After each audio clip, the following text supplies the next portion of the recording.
Bueno, y para todos nuestros seguidores de Minutos de Reposición, ya estamos con el periodista deportivo Antonio Casali y procederemos a realizarle la entrevista. Adelante, Mauricio.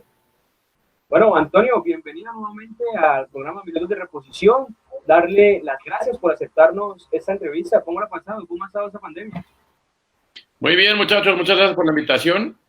Aquí estoy, terminando de trabajar hasta ahora. Se trabaja más que antes, pero estoy muy contento. Finalmente, pues tengo la fortuna y la bendición de poder trabajar en lo que me gusta. ¿Cómo van ustedes? ¿Bien? Bien, bien, Antonio, muchas gracias. Y nada, quiero empezar preguntándole cómo nace esa pasión por el fútbol, cómo nace esa pasión por el deporte en general.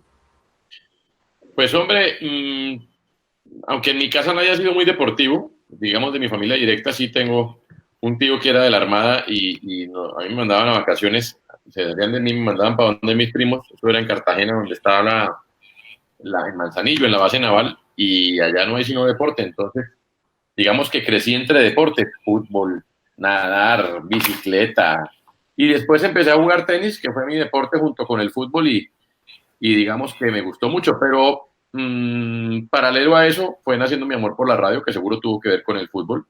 A medida que me empezó a gustar el fútbol y en esa época no había partidos por televisión, pues me empezó a gustar la radio y se creó una pasión paralela que es la del periodismo, ¿no? Que yo creo que es muy distinto a la pasión por el deporte, que después de juntar las dos cosas es distinto. Sí, Antonio, buenas tardes primero que todo. Y sí, quería hablar, comentar sobre lo que venía diciendo, que tal vez esa pasión por el deporte, practicando varios, la pasión por la radio, recuerda muy bien, o más o menos así cuando niño, cuando comenzaba como a agarrar un micrófono, practicar tal vez unas narraciones o así. ¿Quién más o menos, a qué edad más o menos comenzó con esta pasión?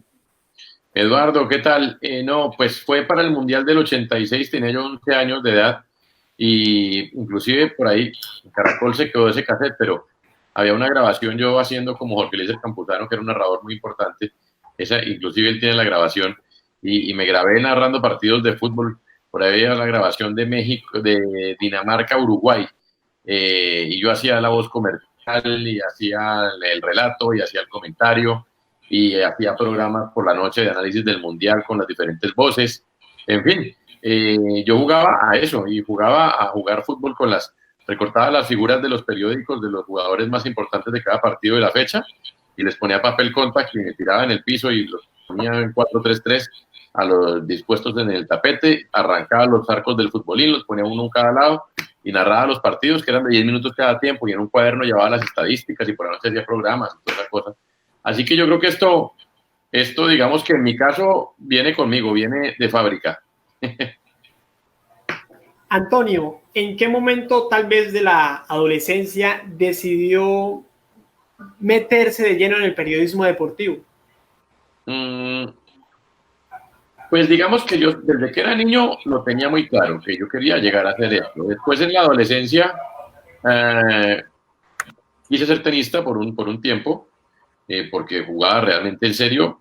Quise ser politólogo, cosa que me duró 15 días, por fortuna, eso fue en 11 en la confusión. Pero al final quería ser pues periodista. Y dentro de eso, pues lograr un camino en emisoras musicales, que me gustaban mucho, porque me gustaba la música, pero siempre tuve como norte llegar a hacer deportes, tanto que nuestro primer proyecto, que es Rock and Roll en Radioactiva, pues nace de una propuesta que pasamos estando ya nosotros en Radioactiva con un par de amigos, de cómo hacer una transmisión de amigos para amigos, apasionada, más pasión, menos técnica, pero digamos que siempre tuve claro que no sé si se abría una puerta, fue en música, pero si se iba a abrir en judiciales, pues tenía que entrar. Yo lo que tenía que hacer era entrar y ser periodista, y si después el camino me mostraba que iba por donde yo quería, pues más bacano, pero se tocan muchas puertas y pocas se abren, sobre todo en esa época, que había 2 cadenas de radio, 2 periódicos, 2 emisoras y poco más. Entonces, yo decía, por donde me abran ahí me meto, y bueno, hasta ahora ha salido más o menos bien la cosa. Antonio, cuando hablamos del tema radial, sabemos que es uno de los grandes narradores radiales en estos momentos colombianos. Recordemos los goles vividos en el Mundial de Rusia y en el Mundial de Brasil. Entonces, los goles de Falcao y Jerry Mina, ¿qué sintió al narrar de esa manera, con esa pasión? No, a ver, digamos que esos fueron importantes, El de Falcao, porque bueno, todos llevábamos toda la vida esperando un gol de Falcao en el Mundial. El de Mina, porque en su momento, bueno, y si nos hubiera terminado dando la clasificación a cuartos, pues seguramente hubiera sido muy interesante. Y fueron importantes, pero me quedo sin lugar a dudas de los mundiales con el de James en el Maracaná, porque el estadio estaba lleno de colombianos, porque era el Maracaná, porque era ya estando en octavos de final, o sea, un pasito más adelante, porque el partido estaba enredándose, estaba apenas comenzando, y el latigazo que sacó era de otro partido, así que yo creo que eso arregló muchas cosas y creo que ese es el gol más importante de la historia del fútbol colombiano. Para mí, si usted me dice en los goles más importantes que he tenido la fortuna de relatar, creo que ese está de primero y por mucho, el primer gol del partido con Uruguay. El segundo ya fue la firma del cuadro, pero el primero, el que se enredó todo, sin lugar a dudas, para mí es el gol más importante de la historia del fútbol colombiano, por lo que significó. Antonio, cuando escuchan el nombre del periodista deportivo Antonio Casale, suena un poco curioso ese segundo apellido. Digamos, en mi caso, mi segundo apellido es Vilardi, que tiene ascendencia italiana. Yo creo que el suyo también tiene ascendencia italiana. Quisiera saber un poco de dónde viene ese apellido, más o menos sus parientes, de dónde viene el apellido en sí. Ese es mi primer apellido, Donato es mi segundo nombre. Casale, mi papá era italiano, de familia de inmigrantes a Venezuela posterior a la Segunda Guerra Mundial, eran del sur de Italia, de un pueblo que se llama San Donato Valdicomino, muy cerca de Frosinone, y bueno, llegan después de la Segunda Guerra Mundial. Después a mi papá lo mandaron a estudiar a Pamplona, en la Salle de Pamplona, en Colombia, y ahí conoció a mi mamá, terminó el colegio y se fueron a estudiar en la Universidad Nacional en Bogotá, y bueno, aquí estoy yo. Antonio, haciendo un poco referencia a lo que mencionaba mi compañero Mauricio con lo de las narraciones, haber narrado ese tanto de Henry Rojas al final del partido cuando marca ese gol y en definitiva le termina dando el título a Millonarios ante Santa Fe. No, esa fue muy brava, hermano, porque es que imagínese que en mi entorno, pues cercano, casi todos son hinchas de Santa Fe. Yo le tenía una mamera a esa final porque el favorito era Santa Fe, porque venía jugando mejor Santa Fe, porque sacó el resultado de ida corto, porque el partido de vuelta estaba jugando mejor, porque había sido el mejor equipo del semestre, y la verdad se apareció la Virgen de una manera increíble. Yo ni siquiera pensaba en quién se iba a aguantar al entorno después toda la vida, porque es que ese es un clásico, es el clásico también más importante de la historia, el que marcó todo. Fíjese usted que me lo saqué de encima en la mamadera de gallo para toda la vida, porque podrán decir lo que quieran, pero la única forma de igualar esta paternidad es ganando una final en un torneo local. Podrán ser campeones de la Suramericana, podrán ser lo que usted quiera, estoy hablando como hincha, ¿no? Pero es que esa es la final de finales. Y le quiero decir, para que se repita una final Millo Santa Fe, primero hay una final Cúcuta-Bucaramanga y otra Millo Santa Fe, yo. Esperemos que esa final Cúcuta-Bucaramanga la gane el doblemente glorioso. Pero claro. Antonio, hablando un poco más de Millonarios, recordemos ese título del 2012, el cual tuve la oportunidad de ver un video hace poco suyo narrando ese gol, narrando ese tiro, y creo que fue uno de los más grandes que usted ha podido gritar, por decirlo de cierta manera, ¿no? Que es su equipo del alma y después de tanto tiempo. ¿Usted me dice la tajada del penal de Delgado o la del gol de Cosme? Sí. La tajada del penal de Delgado. No, la tajada, no, pues claro, es que ahí también le voy a hablar como hincha, y es que fueron muchos años sin ser campeones. La mitad de esos años los pasé como hincha yendo al estadio, frustración tras frustración y quedándose afuera, y la otra mitad la pasé ya en la cabina de radio, viendo cómo la gente lloraba cuando nos quedábamos por fuera de las finales por poco, como en 2003, que nos saca Milton Rodríguez con un cabezazo del Deportivo Cali en el último minuto, y así otras tantas veces, más la época del arroz con huevo, que no había con qué pagarles a los jugadores, el equipo casi desciende. Entonces yo creo que eso fue una despresurización muy brava. Ese día el estadio estaba callado, todo el mundo estaba muerto de susto, incluidos los jugadores.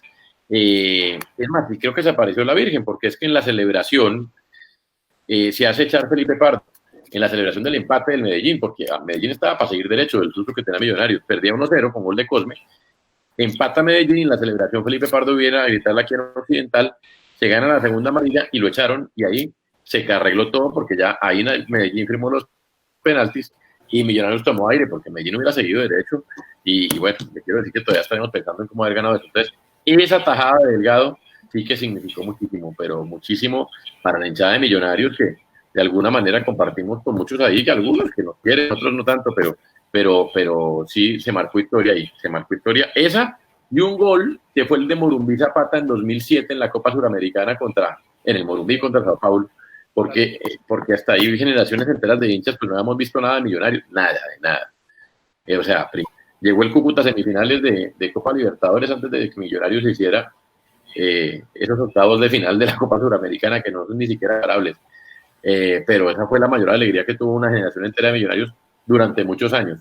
Y ese gol de Morumbí Zapata para mí también marcó mucho. Esa y la tajada de Delgado, para mí, bueno, con el gol de Rojas son los momentos más emocionantes que he podido llevarle a la hinchada.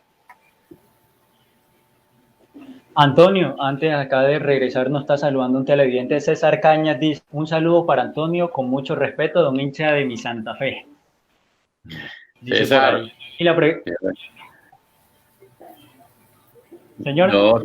No, saludos a César, hombre, muchas gracias. Y bueno, ya saben, tendrán que ganarnos 2 finales del torneo colombiano de liga para poder igualar la mentira. Gran saludo, César. Ahí en Bogotá sufrimos mucho con los equipos nuestros porque además nos creemos de mejor familia y nos creemos que tenemos mejores equipos y son un desastre los dos. Bueno, Santa Fe tuvo una buena época reciente, mejor que la de Millonarios.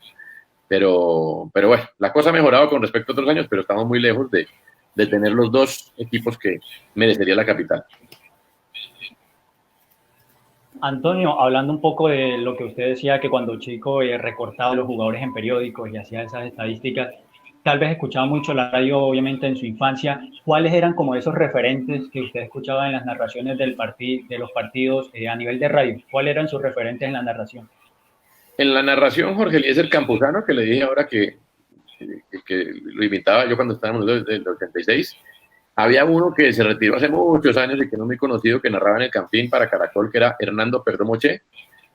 Y en el relato Edgar Perea me parece que era campeón, porque es que Perea un poco fue el primero que era visceral, o sea, no le metió tanta técnica a la narración y el timbre de voz, no, el tipo a lo que le daría el corazón. Que es lo que no tenemos voz, pues procuramos hacer, ¿no? Y ahora, son relatos muy radiales, usted a Perea no lo recuerda mucho en televisión, era un narrador de radio, y me identifico plenamente con ese estilo a la hora de narrar, que es diferente a la hora de hacer periodismo. A la hora de narrar uno está llevando emociones, a la hora de hacer periodismo uno tiene que ser un poco más riguroso, más centrado, no puede negar las emociones. A mí me parece que uno, pues, hombre, uno es hincha del equipo, que yo ni siquiera los árbitros han llegado al fútbol sin ser hinchas de algún equipo, entonces creo que de alguna manera pues hay que mantener la compostura, pero narrando uno se tipo.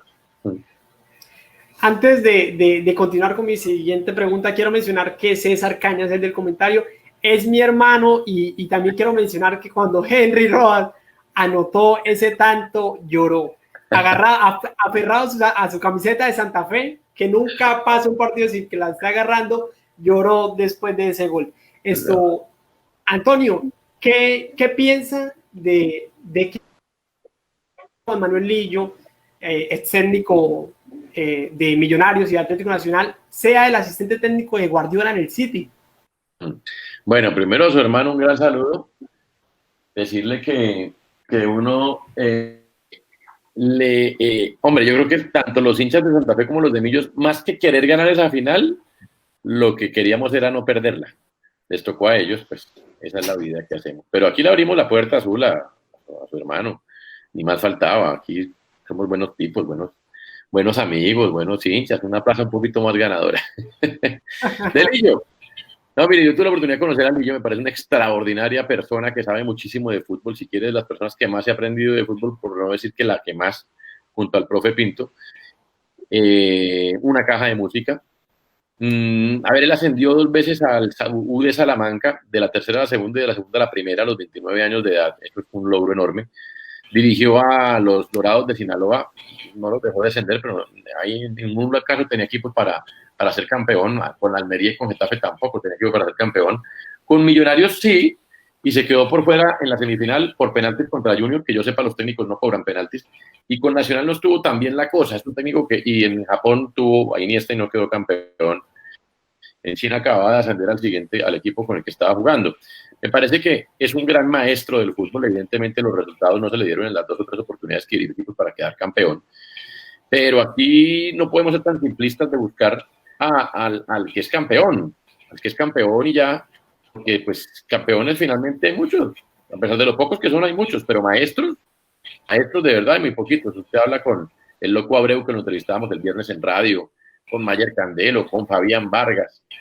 Pep Guardiola, en su biografía de Guillem Balaguer, le dedica casi un capítulo a Lillo. Guardiola va a jugar a México solamente para ser dirigido por Lillo, para aprenderle.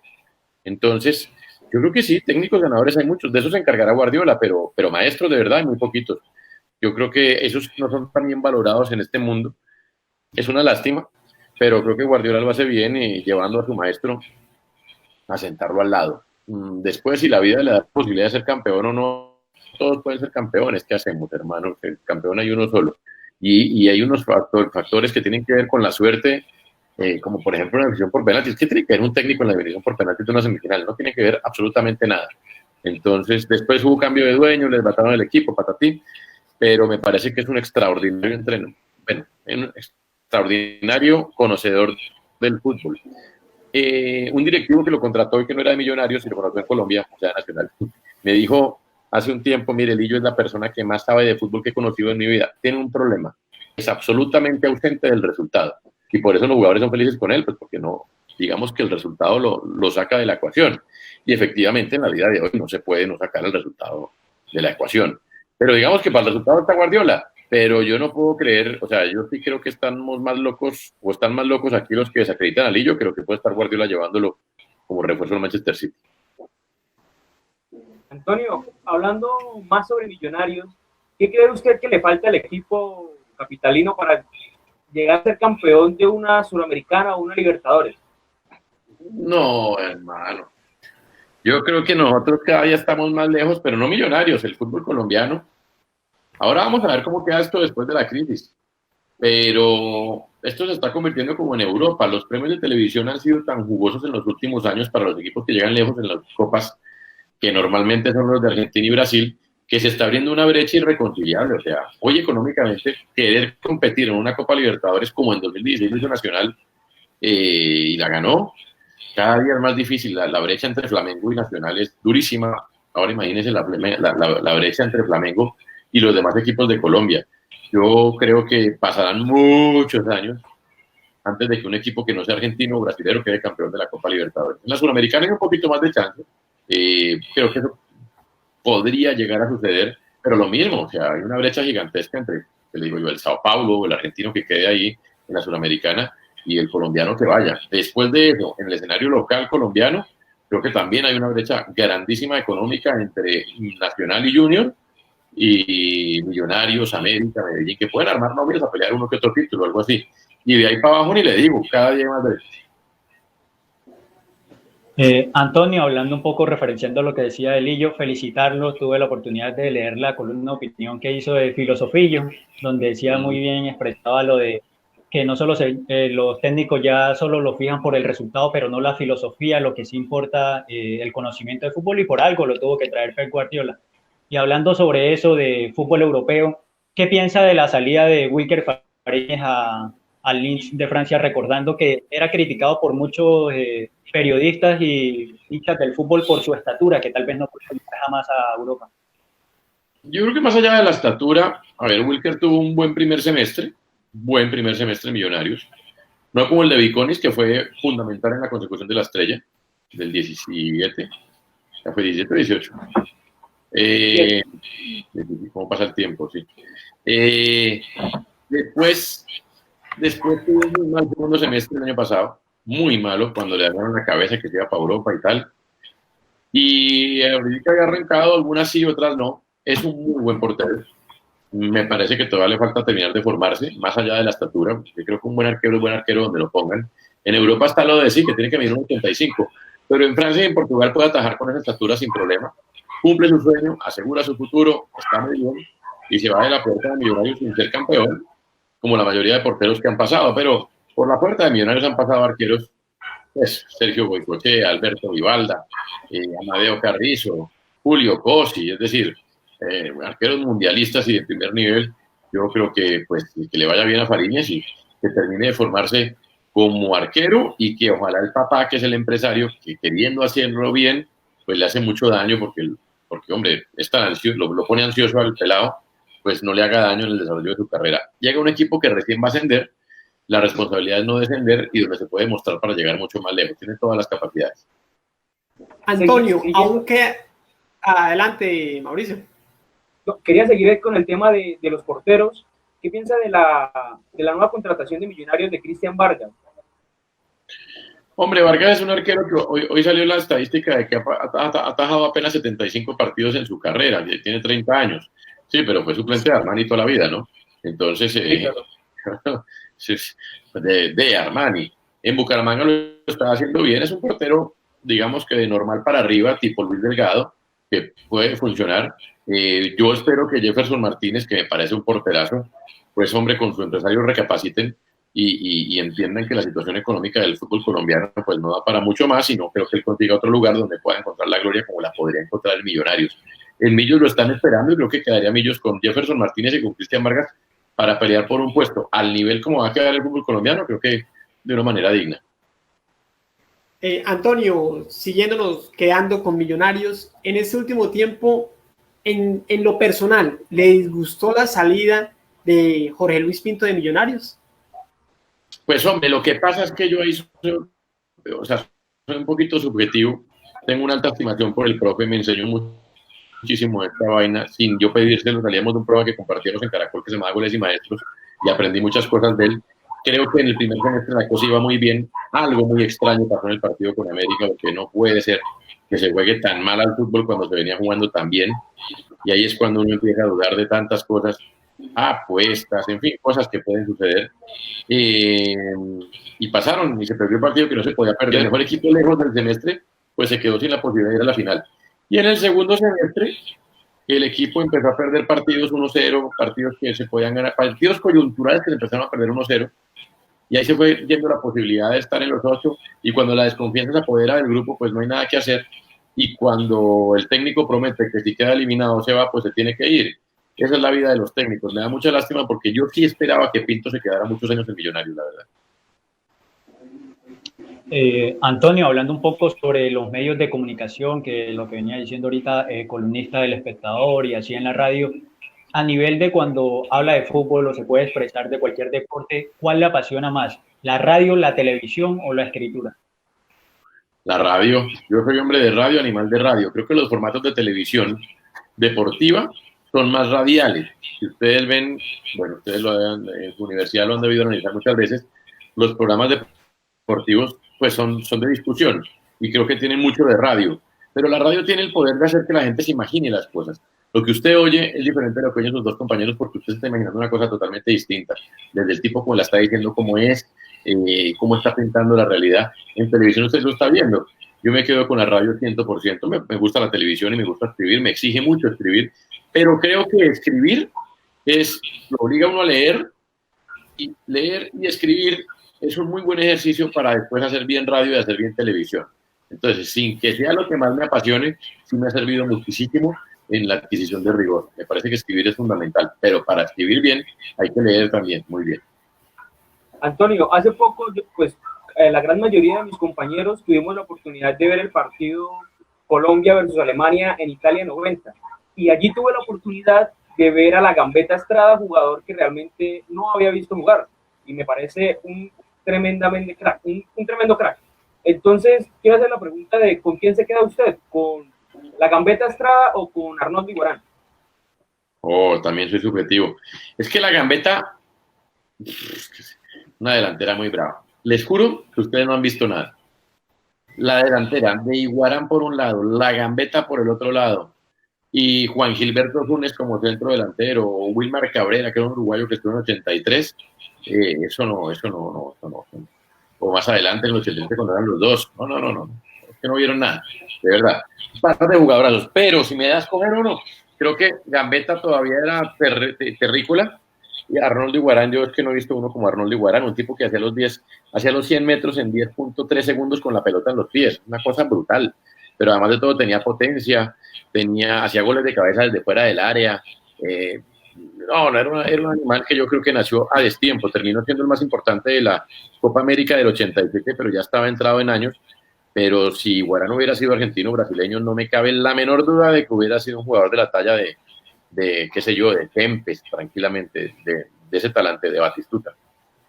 Hablando un poco más sobre el fútbol colombiano, ¿cómo ve la actualidad hoy tras estos meses de cuarentena y cuando puede volver el fútbol colombiano? ¿Cómo puede ver esa vuelta al balompié local? Pues hombre, estamos esperando que salga el protocolo famoso para los entrenamientos a final de la semana. Eso va a marcar varias luces. Hay un problema interno entre los equipos de nunca acabar, problemas de egos, de plata, siempre están mal de plata. Ahora está mal de plata, pero han estado mal de plata toda la vida. Equipos que compiten porque quieren ser campeones, otros porque quieren que sus dueños se llenen los bolsillos, pero estamos ante una situación económica en la que el que pueda va a salir a jugar y el que no pueda no, y creo que varios equipos no van a poder salir y no van a estar en condiciones de salir a jugar. Hay muchos impresentables, pero también es la oportunidad para que ellos remen para el mismo lado y salgan para adelante. No es posible que a hoy todavía no tengamos la fecha de arranque del fútbol colombiano. Yo estoy muy embolatado y creo que antes de agosto o septiembre no vamos a tener rodando la pelota. Antonio, entrando a hablar un poco de la selección Colombia, para usted, ¿quién ha sido el mejor jugador en la historia de la selección Colombia y el jugador más talentoso? Pues el más talentoso, es que son cosas diferentes. Bien, buena pregunta. Le voy a poner dos en los talentosos: Arnoldo Iguarán, que ya lo dije y se los describí, y Carlos Alberto el Pibe Valderrama. Para mí es el mejor, porque es que el Pibe Valderrama es un jugador muy rápido de cabeza. La pelota venía para él y a 10 metros de que le llegara la pelota él ya sabía dónde le iba a tirar. Y él sabía dónde pararse, y sabía cómo desmarcarse, y sabía cómo tener lejos a los rivales, y sabía con los ojos cerrados dónde estaba Iguarán y dónde estaba la Gambetta Estrada y dónde estaba el Tino Asprilla y dónde estaba el Tren Valencia. Cualquiera dice, no, pues es fácil, de ser al Tren o de ser al Tino, ellos definen. No, mijo.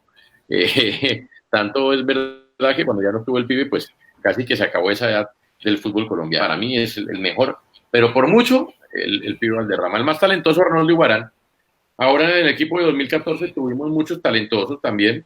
Lo que pasa es que salvo Falcao, que no estuvo en el Mundial de 2014, el de Rusia fue aceptable para él, pero ya fue más cumplir con un requisito. Creo que Falcao también tiene que estar ahí en el Olimpo.